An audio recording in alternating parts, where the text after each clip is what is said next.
É, vou fazer aqui um pequeno trabalho que o nome dele é Externalidades Positivas no Meio Ambiente Não Existem. Na verdade o nome é Externalidades Positivas no Meio no Meio Ambiente. E qual que é a proposição que, que eu coloco? Que no meio ambiente não existem externalidades positivas devidas ao alto índice deficitário.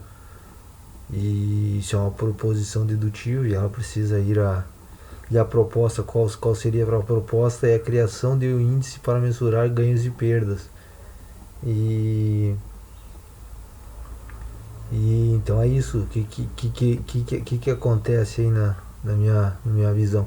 É que devido ao fator exploratório da nossa condição, de exploração da natureza física, do reino animal e do reino mineral e do reino vegetal, nós do reino humano necessitamos dessa exploração e, a, e nossa exploração ela é muito maior do que essa recomposição, que seria alguma espécie de externalidade positiva no meio ambiente. Eu vou ler aqui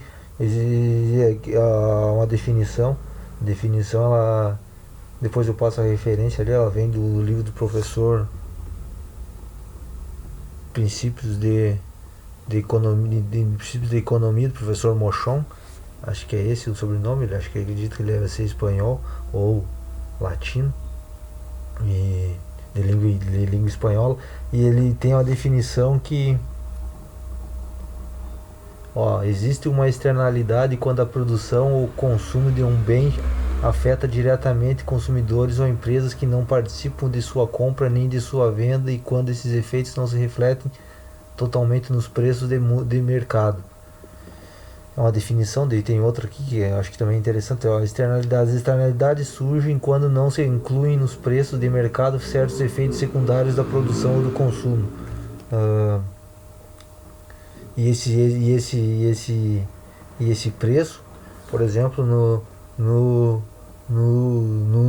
meio ambiente, que é o foco aqui que eu estou, a ênfase, no meio ambiente já eu entendo aí nessa e não é uma crítica, né? Não é uma crítica, mas é talvez me parece mais uma constatação que no meio ambiente mesmo seria inviável, né?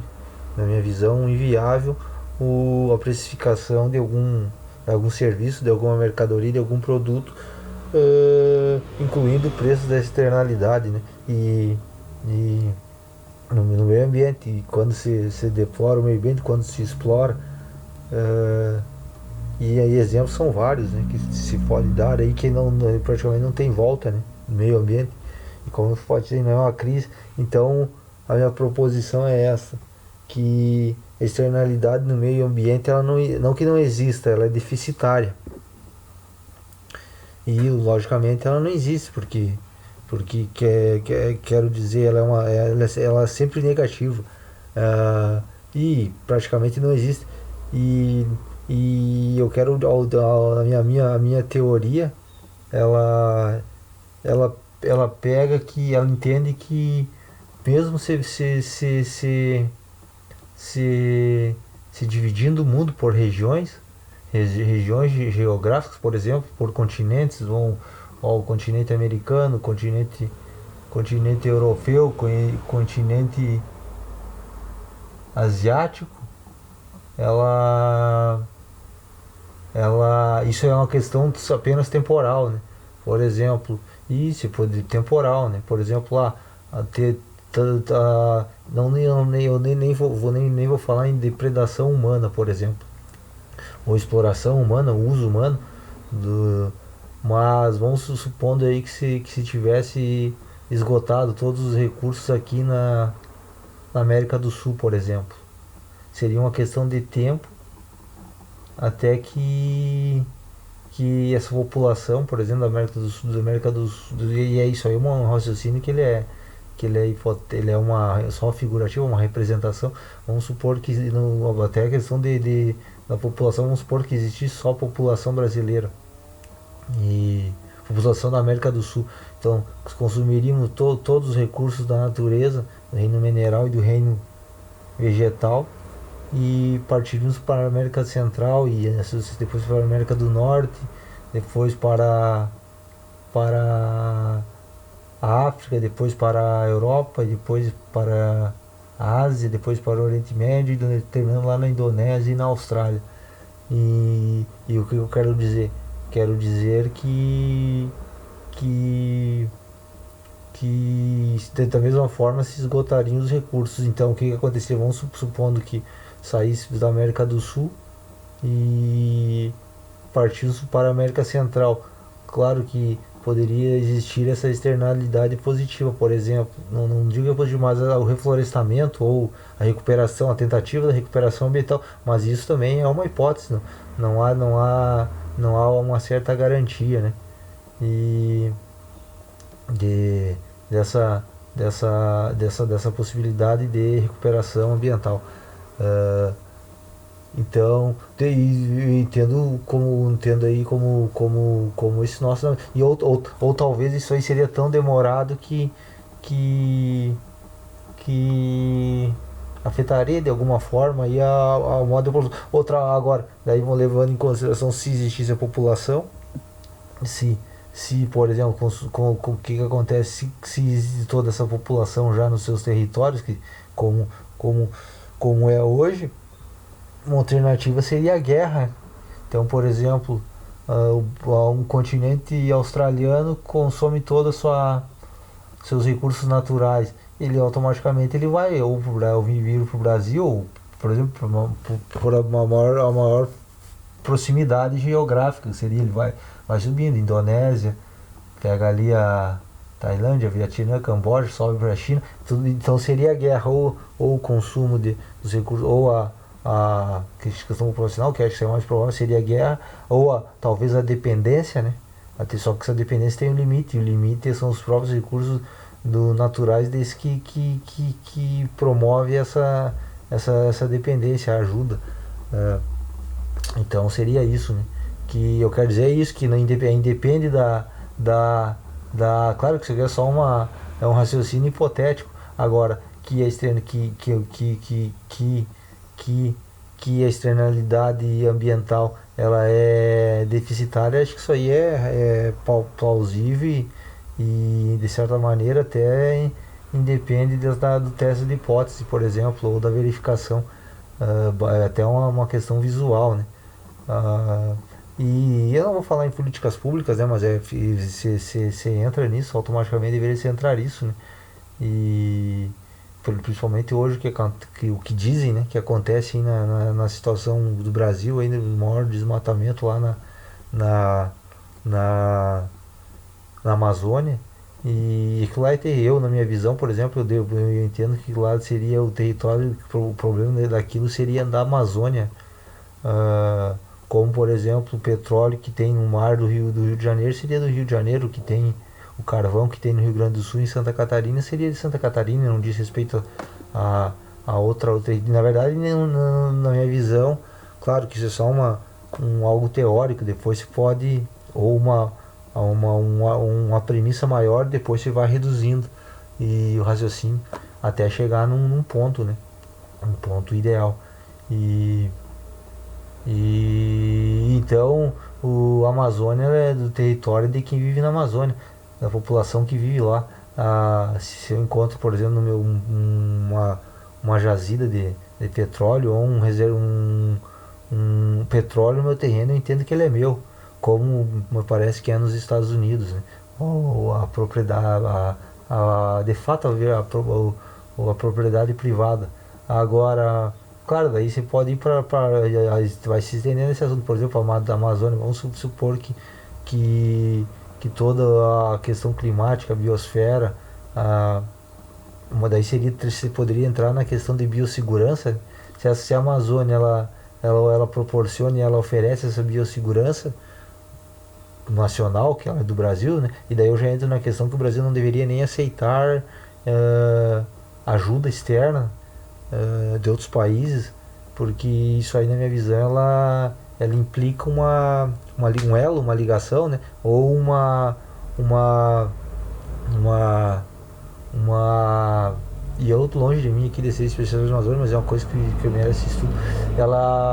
Isso provoca, ela promove uma ligação. Por exemplo, se eu estou ajudando a Amazônia, eu me entendo claro, isso depende da da depende do interesse, né? Se a pessoa é desinteressada, mas eu entendo que como segurança nacional, e eu não sou nem um pouco nacionalista, mas essa nacionalidade já vai uma crítica, por exemplo, não ao nacionalismo, né? E tem aí um livro que eu quero ler aí futuramente, que é do Jorge Soros, que ele fala nessa mais ou menos, eu não lembro o nome do livro, mas ele fala nisso, né? Que as fronteiras elas não serão, na verdade elas serão ultrapassadas, né? Existirá uma certa, não uma globalização, né? Mas uma multilateralidade maior. Eu não sei explicar agora, mas eu quero dizer o seguinte, porque independente que se tenha isso, por exemplo, você fala um governo, nem vou entrar aqui, só uma coisa que eu acho que é uma completa fora de senso, por exemplo, um organismo central que regularia todo mundo, né? Mas eu acho que isso aí é algo é algo é algo irreal. Agora, essa questão, a globalização, né, que você fala muito, mas isso aí vem de muito tempo atrás. Desde que o mundo existe as grandes navegações, os descobrimentos. Hoje já não se tem, pelo menos acredito, muito menor quantidade de descobertas a serem descobertas. E sempre existiu isso aí, mas a questão é que territorialmente isso aí é impossível, né? Por exemplo, as cidades cuidarão das suas cidades, os estados dos seus estados, e e os países dos seus países, independente que exista maior miscigenação e maior pluralidade cultural. É impossível, né? É impossível. As cidades continuarão, os bairros continuarão cuidando dos seus bairros, os municípios dos seus municípios, e isso aí me parece até indiscutível. Agora, a questão cultural é questão cultural. A cultura ela vai absorvendo e vai expurgando automaticamente aquilo que não lhe convém. Mas voltando à externalidade, então eu entendo que o Brasil, por exemplo, falo do Brasil, o Brasil não deveria aceitar ajuda externa, né? Caminhar com as suas próprias pernas para não ter que futuramente alguém reivindicar direitos sobre a Amazônia. Por exemplo, está mandando dinheiro ou tem algum interesse aí, alguma coisa nesse aspecto. E então seria isso, né? Mas daí eu vou entrar na questão do problema da Amazônia, lá do desmatamento e das questões que dizem aí mas que aparece, por exemplo, a questão que apareceu aí do desmatamento das madeiras ilegais e grilagem. Então eu entendo aí que o Brasil, e não é porque eu quero, né? Porque eu acho que tem que ir assim, não, mas é uma questão daí que já ultrapassa isso. E acho que o Brasil deveria ser mais preservacionista. Como dizem, o Brasil precisa ser o celeiro do mundo, só que quando os recursos naturais se esgotarem, ninguém, e não é uma crítica, mas isso aí é uma questão que eu já entendo por natureza, né? Da concepção que eu tenho do ser humano, do egoísmo, que ele serve para proteção do próprio ser humano. A partir do momento que o Brasil esgota seus recursos, não será os Estados Unidos que proporcionarão, promoverão esse ser o celeiro do Brasil, do mundo, e fornecer para o Brasil, se o Brasil não tiver condições de fazer a contraprestação, ou qualquer outro país, a Europa, e isso serve para eles também, não serve para eles. No Brasil não tá fazendo, o Brasil me parece que tem essa ideia, né, de dizer, não, nós aqui seremos o celeiro do mundo e alimentaremos não sei quantos terços da população. Eu não estou falando que não tem que se alimentar, mas são recursos naturais, e isso não. E entra a questão da externalidade, a externalidade do meio ambiente, que é o objetivo aqui. Então quer dizer isso, né, que se o Brasil não cuidar do Brasil, os Estados Unidos não cuidar dos Estados Unidos, o México não cuidar do México, a África não cuidar da África, e a Europa da Europa, e a Ásia da Ásia, e Oriente Médio e assim, de todos não, e ninguém cuidará de ninguém, né? E então a questão da externalidade é isso, né? E então eu já citei ali o que conceito de externalidade. Agora eu vou falar aí na minha que basicamente a externalidade é isso. Ela é a externalidade no meio ambiente ela não existe porque ela é sempre é negativa. E me parece que a tendência é de que sempre será negativa, porque o ser humano pro modo de viver do ser humano, ele basicamente ele tende à exploração, embora se tente a cultura, um momento ou outro será a exploração. Por exemplo, existem recursos aí que eles demoram milhares e centenas de anos para se renovarem, para se transformar novamente, se autoproduzirem.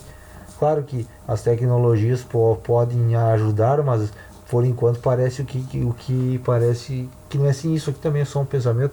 E em meu favor, eu vou citar aqui, meu favor não, né? Uma coisa que me parece que, que condiz com o meu pensamento, que a externalidade ela deve ser vista, eu já coloquei como proposta aqui que você pode fazer um índice, e daí você pode fazer um índice, um macro índice, e depois os micro índices, os índices municipais, os índices bem locais, né, das menores localidades, e depois se agregar e fazer como já me parece que é a questão do carbono. Por exemplo, a questão do carbono existe aí, não sei se já está vigorando, mas a questão do carbono, um país negocia só seu déficit ou seu superávit de carbono, aquele que foi parcimonioso e que não emitiu tanto carbono, pode vender e negociar essa sua poupança de emissão de carbono para outro país que excedeu ou que pretende exceder. Então, um índice nessa ideia, um índice de externalidade ambiental. E o motivo que não motivo, né, é algo que eu encontrei que é o efeito borboleta, que por exemplo do senhor Edward Lorenz, né, que fala que ele é meteorologista e matemático. Ele fala que o bater de asas de uma borboleta no Brasil desencadeia um tornado no Texas, né? Isso eu estou dizendo que eu estou utilizando para comprovar aí comprovar não, né? Mas para reforçar minha teoria. É uma coisa simples aí que eu pensei e que me parece que é razoável e palpável e de inteiro fundamento. E é isso, né? É bem isso, né? Então, não, só para reforçar aqui, não externalidades positivas no meio ambiente não existem, né, devido ao alto índice deficitário, quer dizer que está sempre se correndo atrás, enquanto não chegar um superávit, aí elas praticamente não existem, são insuficientes. E a proposta é a criação de um índice para mensurar ganhos e perdas.